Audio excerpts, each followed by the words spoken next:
untuk touring kali ini itu agak berbeda dengan touring sebelumnya. Kalau touring ini visinya lebih ke edukasi tentang perjalanan touring kepada masyarakat yang non-bikers.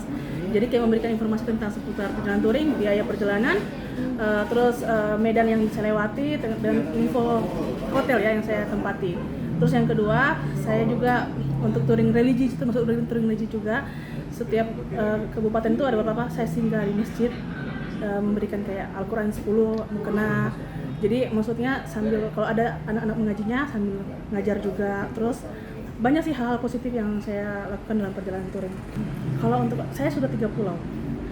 Pulau Sulawesi sudah selesai, Pulau Jawa untuk kedua kalinya juga sudah selesai ini. Terus Sumatera, Kalimantan maksud saya, Kalimantan, dan next Sumatera akan saya kunjungi di akhir bulan ini. Kalau untuk Al-Quran sendiri baru 45 karena nggak setiap kota. Saya hanya melihat tempat-tempat masjid atau musola yang banyak dikunjungi orang-orang yang mungkin bisa mereka gunakan gitu.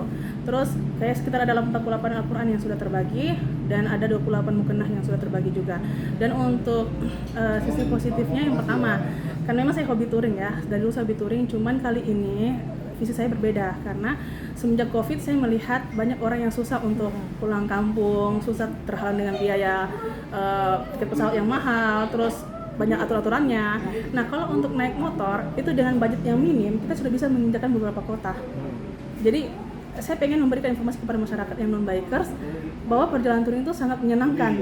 Dengan biaya yang sedikit kita sudah bisa menginjakan kota di banyak kota di beberapa kabupaten yang ada di Indonesia. Nah, kalau saya pribadi, yang namanya niat dari rumah itu sudah kita niat, sudah hati full ya, insya Allah sepanjang jalan juga kita akan ketemu dengan orang-orang baik. Tergantung dari niat. Kalau setengah-setengah pasti di jalan ada trouble, ada apa. Kalau untuk perjalanan pasti otomatis saya tidak ada mempersiapkan apapun karena saya meyakini. Saya hanya punya pegangan doa saja sih. Maksudnya saya yakin bahwa pasti saya akan dilindungi Allah, itu aja. Kalau hanya untuk kayak trouble, alhamdulillah selama perjalanan ini belum ada trouble kayak ban bocor, belum ada sih. Untuk yang touring ini, kalau yang lalu udah sering dapat, tapi kalau untuk hari ini alhamdulillah bagus. Saya pernah di 2015 pernah tidur di hotel gaib. Saya tidur di situ, ternyata itu bukan hotel tapi kayak hutan-hutan gitu. Itu pernah saya alami di Sulawesi Selatan, tepatnya di arah ke Palopo. Terus yang kedua, hal mistik itu saya dapatkan di kebun kopi Kota Palu dan Kalimantan. Terus hal untuk begalnya di Makassar, satu begal. Terus dengan di arah ke Gorontalo, Gunung Santigi pernah dikejar sama orang. Kayaknya bukan lebih ke begal sih, lebih kayak maksudnya dia tuh awalnya nanya-nanya, terus ngajak saya, maksudnya maksa saya untuk ikuti dia, tapi sambil sedorin pistol gitu. Hanya saja saya karena saya lebih baik saya mati ditembak dibanding saya harus ikut dia, dan hal-hal yang tidak diinginkan terjadi, jadi saya terpaksa lewat jalan tol pada saat itu. Dan untuk akhirnya saya tetap maju aja, alhamdulillah. Udah lewat jalan tol dia nggak ngikutin saya lagi, karena gini, dia kan nggak mungkin masuk ke jalan tol. Jadi kalau saya lebih baik saya melanggar, saya akan menjelaskan dibanding saya harus ngikutin dia gitu. Jadi saya lewat jalan tol, motor masuk di jalan tol itu, tapi tidak berapa, hanya sekitar 1 kilo 2 kilo gitu, dia berhenti dan saya nungguin. Terus ya, sangat tidak rugi karena pengalaman itu tidak bisa dibayar dengan uang. Bukan orang kaya ya, tapi orang senang. Karena orang kaya belum tentu senang. Jadi saya sangat tidak rugi karena hal yang saya lakukan pun juga hal yang berpositif. Saya juga sambil bisa ngonten, sambil juga bisa membagikan pengalaman tentang keindahan Palu, memperkenalkan tentang budaya-budaya yang ada di Kota Palu gitu. Banyak sih, banyak hal yang saya lakukan. Awal di akhir bulan kalau nggak ada halangan. Di akhir bulan, berarti akan keliling seluruh pulau di Sumatera? Insya Allah. Modal. Kalau bilang modal nekat ya, saya tipe orang yang maksudnya kenapa nggak suka touring sendiri, karena saya tipe orang yang kalau kan rombongan atau saya disponsori berarti saya harus terikat. Kalau sendiri kan saya sendiri yang ngatur, saya mau kapan. Jadi saya tipe orang yang tidak merencanakan kapan saya mau, saya akan jalan, itu aja sih. Tidak. Jadi kalau untuk survei saya nggak survei, tapi cuman saya hanya planning kan di akhir bulan.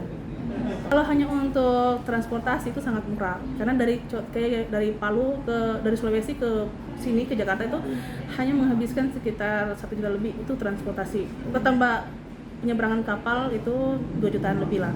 Tapi untuk biaya lain, kalau hanya untuk touringnya dengan gaya-gaya yang biasa mungkin budgetnya hanya minim. Tapi kalau beda ya, kalau gaya hidup dengan itu, kalau pasti sekitar berapa ya? Kalau saya tidak mau menyebutkan ini sih karena beda ini ya. Kalau bikers yang benar-benar ini orang kan touringnya tidurnya di secret, di di base camp gitu. Nah, Oh, saya malahan saya kalau pagi cari hotel, tidur sampai sore baru jalan lagi sampai pagi. Saya nggak bisa jalan pagi atau siang karena kalau ngantuk, kalau lihat matahari ngantuk kalau pada touring. Jadi saya lebih tertarik, lebih suka jalannya semakin malam semakin enak, semakin menantang. Bukannya tidak terlalu tidak takut gitu Mbak? Tidak, malahan malam saya semakin malam semakin suka. Jadi saya pagi ketika saya sudah mendapatkan jam 8-9 ke atas, saya sudah cari hotel untuk istirahat. Malam dan nggak macet juga kan, kalau sudah malam nggak panas, nggak macet juga. Jadi lebih suka sih, lebih asik malam, lebih menantang aja. Alhamdulillah di touring kali ini saya dapat dilepasin dengan ridho orang tua, dengan doa orang tua, beda dengan touring sebelumnya. Jadi kali ini touring kali ini memang semua saya komunikasikan dengan baik, saya selalu komunikasi dengan orang tua dan alhamdulillah baik-baik saja. Kayak dulu pernah awal-awal dulu saya kan di bikers ini dari tahun 2006, mungkin awal-awal touring mungkin seperti itu, tapi karena orang tua mungkin sudah tahu ya saya diizinkan aja. Dan saya touring ini lepas dari covid kan selama 2 tahun ya. Jadi saya baru aja melakukan perjalanan gini di bulan 11 kemarin. Sudah berkeluarga kan? Belum. Oh belum. Kalau saya touring, maksudnya saya gini, kalau saya udah selesai visi misinya, mungkin selesai. Kalau udah dapat jodoh, alhamdulillah. Mungkin kalau dapat jodoh sudah istirahat mungkin ya. Maksudnya nggak touring lagi, kecuali mungkin suaminya mengizinkan atau suaminya ikut juga. Kalau untuk kepikiran ini baru Sumatera lagi ya, karena saya gini, touringnya nggak satu kali jalan gitu. Jadi mungkin saya Sumatera dan saya balik lagi ke Sulawesi untuk waktu mungkin sekitar 2 bulan 3 bulan. Nanti lagi jalan lagi ke mana pulau yang akan saya lewati. Gitu. Tapi ada target sesudah Sumatera nanti? Ada bagian Papua. Oh Papua, keliling Papua. Iya, insya Allah. Tentunya pasti saya akan cari tahu dulu kan informasi tentang Papua kayak gimana, terus medan yang saya lalui apakah kebanyakan darat atau laut. Jadi saya tentu akan cari tahu dulu, akan mempertimbangkan dulu, maksudnya ibaratnya ini yang saya lewat ini kebanyakan darat atau laut gitu sih. Anunya. Untuk perlengkapannya sendiri nggak ada. Saya nggak bawa apa-apa karena saya punya prinsip gini, kalau saya menyediakan seperti contoh saya bawa alat-alat kunci-kunci, itu pasti sepanjang perjalanan akan dapat trouble karena kita sudah menyediakan. Sama juga kayak kotak P3K, kalau saya bawa itu pasti akan saya gunakan juga nantinya, entah itu mungkin saya yang pribadi yang menggunakan atau orang lain. Jadi saya pribadi jalan karena memang hati saya full niat dan saya yakin insya Allah ini aja. Kalau untuk baju saya hanya bawa ala kadarnya aja sih baju. Kalau untuk yang lain-lain kayak kunci-kunci atau apa nggak ada sih, nggak ada. Ya ada itu aja, nggak bawa yang maksudnya nggak cuma bawa baju aja sama peralatan pribadi. Suka duka jadi lady bikers, kebanyakan sukanya sih, dukanya kurang karena tergantung individunya ya. Kan saya menikmati, saya touringnya saya nggak fokus dengan kilometer tapi saya fokus dengan keindahan alamnya aja sih. Saya lebih menikmati, jadi kurang, kalau untuk dukanya kurang ini. Untuk di snack video ada, untuk di Facebook ada gitu. Kalau YouTube belum sih.